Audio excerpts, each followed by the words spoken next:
Gracias, señor director. Y estamos, como decíamos al principio, con el invitado de la fecha, el economista Gustavo Nefa, socio director de Reserve for Trader, a quien ya le damos la bienvenida y las gracias por haber aceptado la invitación. Gracias a ustedes por invitarme. Gustavo, para empezar flojito la cosa. A ver, el central está conteniendo el dólar, se reperfiló la deuda, digamos, no van a llegar los dólares que estaba previsto por el Fondo Monetario Internacional. Hay un montón de condimentos que hacen a este presente de la Argentina. Bueno, justamente hablando del presente, ¿cómo lo ves este presente y cómo se asoma hacia el futuro?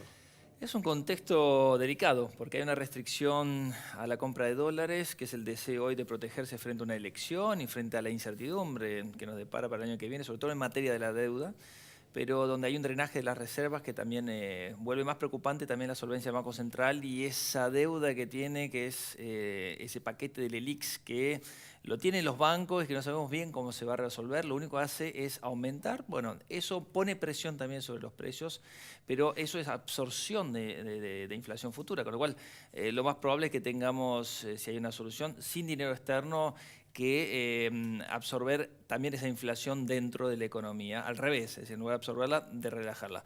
A su vez, los precios están contenidos por el lado de los precios mayoristas que no bajaron a los precios minoristas, en un contexto además donde las empresas no están ganando plata. La tasa de rentabilidad de las empresas el año pasado del 15% bajó al 3%, según la última estadística de todo el sistema, y lo más probable es que estén perdiendo plata en el neto. Hay sectores que ganan bien, hay otros sectores que están realmente expidiendo trabajadores a pasos acelerados y en un momento dado donde hay una transformación de los precios relativos muy grande, donde se determinan sectores ganadores, orientados a las exportaciones o al turismo receptivo, y por otro lado perdedores, ¿no? ¿Cómo crees que se sale de esta situación en forma global, o por lo menos la transición en el corto plazo, y cómo crees que llegará el 2020 en este momento? Mira, se sale con más ajustes. Lamentablemente la economía argentina requiere de otra vuelta de tuerca. Léase disparada del dólar, léase restricción del poder adquisitivo de la población, léase efectivamente lo que se está dando, que es un descuento prácticamente, que es un hecho en los precios de los bonos, que es una reperfilación de los vencimientos o un default de los bonos, que va a implicar para adelante, lo más probable es que un alivio para todas las necesidades del sector público no financiero. Esas necesidades van a estar dadas por probablemente un periodo de gracia en los intereses y una baja de los intereses que se va a tener que negociar. Quizás un recorte de capital, lo más probable es que Alberto Fernández intente, si llega a ser presidente, a que eso sea lo menos doloroso posible para los acreedores, para dar una salida rápida y permitir crecimiento. Pero una cosa es tener crecimiento y poder hacerlo y darle, digamos, esa satisfacción al próximo gobierno, y otra cosa es tener con qué. Lo más probable es que tengamos que hacer un ajuste por el lado de mayores impuestos, más restricciones al sector privado, y por otro lado bajar los gastos, que también es algo difícil de hacer. Bueno, eso hay que ver cómo se desenvuelve y sobre todo cómo se arma el gabinete. Entonces, el año que viene habrá que ver quiénes son los que van a estar ahí, qué política tienen para implementar y los tiempos, porque la verdad que los tiempos son bastante tiranos y Argentina vive del corto plazo, va a seguir viviendo del corto plazo y va a requerir medidas para que se tomen a corto plazo. ¿Crees que el consenso va a ser específicamente uno de los puntos principales, ¿no?, para poder Así es, tomar se medidas, habla, ¿no? Bueno, yo capto un poco el deseo de muchos sectores que están más en contacto con la oposición, que creo yo que están tratando de consensuar opiniones respecto a un contrato social de 6 meses, le hace un largo plazo en Argentina, sí, en donde en el medio pueda hacer el próximo gobierno que esos 90 días famosos se transformen en 180 y que se pueda hacer algún tipo de ajuste en la economía, que lo más probable es que venga por el lado de renegociar la deuda. Y segundo, tratar de implementar medidas donde despejado esos 6 meses pueda tener más eficiencia la economía, como para tener más motores, como para empezar a darle crecimiento, porque estamos hablando de 2 años de caída, incluido el actual, y posiblemente un año de recesión el año que viene. Este año el REM dio 2,9%, profundizando la caída esperada de 2,5 a 2,9, y el año que viene a 1,6% de caída. Ese es el consenso. Con una inflación que ya venía con una expectativa muy alta, en torno al 55%, que se mantiene, pero habrá que ver también hacia dónde puede dirigirse el tipo de cambio. Y no estamos hablando de un tipo de cambio, estamos hablando de dos tipos de cambio. La economía sigue funcionando con una brecha en estos días y posiblemente esa brecha se amplíe si es que deciden dar una vuelta de tuerca con las mayores restricciones a la compra de dólares. Nombraste a Alberto Fernández y da varios disparadores lo que nombraste, porque se supone, o en principio sería el próximo presidente. Y nombró, entre otras cosas, 2 veces a Uruguay. Lo nombró en el 2002, cuando se hizo la reestructuración de la deuda de Uruguay, a la cual Alberto Fernández dijo que lo tentaba hacer algo similar a lo que hizo Uruguay, y lo vuelve a nombrar cuando quiere aplicar el impuesto a los bienes personales, diciéndolo a la uruguaya. ¿Qué te parece vos eso? ¿Cuáles son las grandes diferencias, si ves, que hay entre Uruguay y Argentina y en esos momentos típicos? Son dos temas distintos. Arranco por el último. Por ejemplo, bienes personales en Uruguay paga a partir de $100.000. En Argentina, con este valor de bienes personales y este tipo de cambio, son $33.000. Aquel que tiene un auto lindo o una casita, un departamento y un auto malo, en realidad eso es ya política tributaria donde la base imponible digamos, es efectiva. Yo lo que creo es que si seguimos grabando, digamos, los bienes personales, vamos en contra de lo que se hace en el mundo, que es grabar la generación de la riqueza, no el stock. Generemos, digamos, las condiciones como para que pueda haber rentabilidad y que esa rentabilidad sea grabada para que ellos, en forma progresiva, para que ellos ganen más y grabarlo más, es decir, ganancias, es decir, eso reforzarlo, pero bienes personales, digamos, es un impuesto que está en desuso. En Estados Unidos no existen los bienes personales, no existen en muchos lugares de Latinoamérica y en otros países es mucho más laxo, como en Uruguay. Y vamos a tu pregunta primera. Las condiciones por las cuales se reperfiló en Uruguay son totalmente distintas a las de Argentina. Uruguay recibió el coletazo de Argentina justamente del 2001 al 2002 y reperfiló una deuda chiquita. Era más, pero son 5.000 millones y pico lo que reperfiló. Y no quiso quita de capital porque también tenía una credibilidad mucho mayor que la de Argentina. La credibilidad es todo. En este momento nos encontramos con otra vez un montón de bonos que pueden llegar a caer en default o reestructurarse, no habiendo pasado mucho tiempo desde la última reestructuración, con lo cual la credibilidad se ha perdido bastante, va a ser difícil que se recobre. Obviamente los mercados también tienen amnesia y pierden bastante la memoria con el tiempo y la gente vuelve a comprar bonos de Argentina, pero eso va a pasar un tiempo más como para que se dé.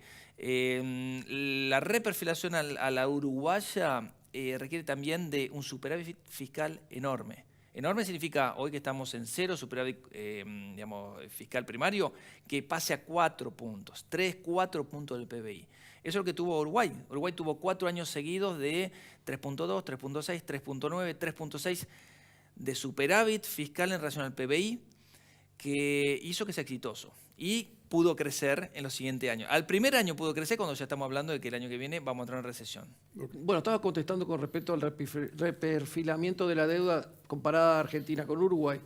Incluso se podría comparar hasta con el mundo, ¿no? Dijiste Estados Unidos, esto ya no existe más, y en otros países del mundo seguramente también las condiciones son totalmente diferentes a las que son en Argentina, sobre todo por la parte de los bienes personales. Pero antes de empezar el programa, estaba charlando, hablábamos de una de las condiciones que había era tener un dólar alto. Inclusive hablamos de 2 tipos de mercado, el comercial y el financiero, como lo hemos visto varias veces en nuestra vida. ¿El 60 pesos es un tipo de cambio alto o no es alto? Siempre digo, el tipo de cambio nominal no es el que hay que mirar el tipo de cambio real multilateral, hay una estadística del Banco Central. Este tipo de cambio computa la inflación de los países vecinos, el tipo de cambio de los países vecinos y la evolución también de la inflación de la Argentina. Y si uno hace, digamos, para atrás y tiene una serie, lo más probable es que tengamos un tipo de cambio bastante debajo de la época que tuvo Néstor Kirchner, 2003-2007, que fue el tipo de cambio real más alto que yo conozca que se ha dado en Argentina, salvo algunos picos en algún momento, después de evaluaciones fuertes, pero claramente por arriba del que tuvo Cristina, claramente por arriba del que tuvo la primera parte, 2016-2017, de esta gestión, con lo cual estamos en un tipo de cambio mucho mejor que antes, pero todavía insuficiente para todos los desafíos que vienen el año que viene. Yo lo que creo es que el tipo de cambio real tiene que subir un poco más. tiene que estar el tipo de cambio nominal en valores por arriba de 65 hoy ya, como para poder permitir una salida exportadora interesante. Este año, con este tipo de cambio, tendremos entre 13.000 y 14.000 millones de dólares de superávit comercial, probablemente con una aceleración en el último año, en el último trimestre, pero para el año que viene, apuntando a 20.000, 25.000 millones de dólares, va a requerir la economía de un tipo de cambio alto, donde se prioricen obviamente otras rentabilidades para algunos sectores y malas para otros. Pero ese tipo de cambio real, obviamente, que va a requerir también de controlar la inflación, porque si logramos subir el tipo de cambio y el pase a precio es directo o no logramos amortizar, digamos, la aceleración de la inflación, es infructuoso, digamos, el esfuerzo que uno puede llegar a hacer como para darle una salida exportadora a la Argentina. Argentina claramente va a requerir de un tipo de cambio alto para darle una salida en la generación de divisas más genuinas que hay, porque el mercado de deuda voluntaria se terminó. El último prestamista que había, que era el FMI, ni nos quiere dar plata. Obviamente le va a dar al siguiente gobierno, pero de los 57.100 millones de dólares del programa, se quedó en 44.000. De esos 44.000 hay unos 5.000, porque ya se usaron 2.000 de los 7.000 millones de dólares que estaban en el Banco Central del Tesoro, que no se podían tocar y ahora se empiezan a tocar. Con lo cual se empiezan a tocar cajas en el Banco Central que hasta ahora eran de no disponibilidad y ahora se empiezan a disponer porque justamente la urgencia premia. Entonces, ojo, hay que priorizar a los sectores generadores de divisas y la verdad que hay que hacerle la vida fácil, no imposible a los exportadores. Por ejemplo, la medida de liquidar a los 30 días de salido el barco o a los 5 días hábiles de haber cobrado. Y la verdad que hay actividades como, por ejemplo, mandar un barco con maní desde el puerto de Rosario a Europa que no llega a los 30 días. Y la verdad que, o Asia, no llega a los 30 días y ya le están exigiendo al gobierno que liquide las divisas. Es impracticable. Hay cosas que, digamos, hay que estudiarlas mejor. Y en el apuro pasa eso. Sí, claro. Lo del rulo fue claramente una ventana que se abrió y que aprovechó el mercado que después se cerró. Después hubo un bucle que también tuvieron que poner una medida como para cerrarlo. Bueno, el mercado va buscando esas escapatorias. El problema es que cuando ponemos más restricciones, cada vez más generamos mercados paralelos. Y eso es lo malo, porque volvemos a una economía donde hay muchas restricciones, y las economías con muchas restricciones no funcionan y los mejores capitales huyen. Y eso es lo que tenemos que tratar de evitar, no fomentar. Y si te menciona un tema de inflación. La inflación genera más pobreza. Sí, claro. Y por el otro lado, el gasto público te permite achicar ese nivel de pobreza. Bueno, primero, las dos variantes, ¿cuáles sí. serían? La inflación genera pobreza porque te incrementa el valor de una canasta básica que hace que caigan dentro del segmento de pobreza para una familia tipo en Buenos Aires, que alquila un departamento, que viaja en micro, etcétera, etcétera, y que obviamente si su poder adquisitivo no se eleva de la misma manera, en la misma cuantía, obviamente que caen personas dentro de la categoría de pobre y a su vez indigente. Ahora, eso es lo que hay que tratar de evitar, pero es muy difícil controlar la inflación en forma, digamos, predeterminada, a dedo, con listados, con precios cuidados.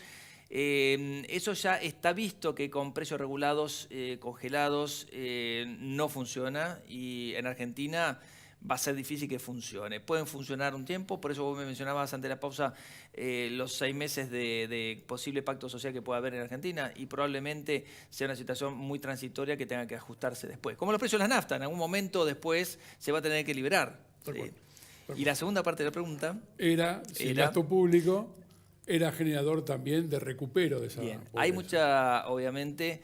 El gasto público bien gastado. Polémica. Bueno, pero el problema es que el gasto público nunca es bien gastado. El gasto público tiene una productividad muy baja en relación al sector privado. Siempre, te lo puedo demostrar.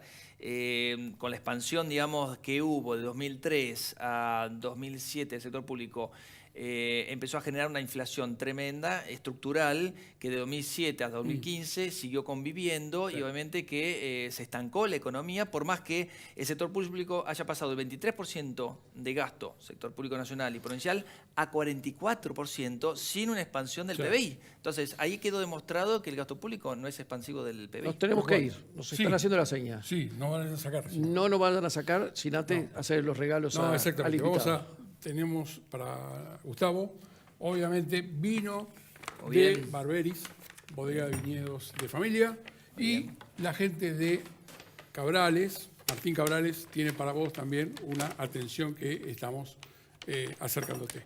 Todo esto va a ser para vos, así que te lo dejo acá. Les agradezco muchísimo. Y desde ya muchísimas Los gracias. agradecidos Gracias a somos ustedes. nosotros. Carlito, ¿Quién nos sigue? nos sigue Claudia Marinelli con todo lo en comercio exterior, así que nos va a seguir aquí en Mercado por Expertos. Bárbaro. Gustavo, muchísimas gracias. Nos vemos el viernes Sí, y con tal ustedes cual. también el próximo viernes con mucho más La City por Dentro en su ciclo 2019. Gran semana. Chao.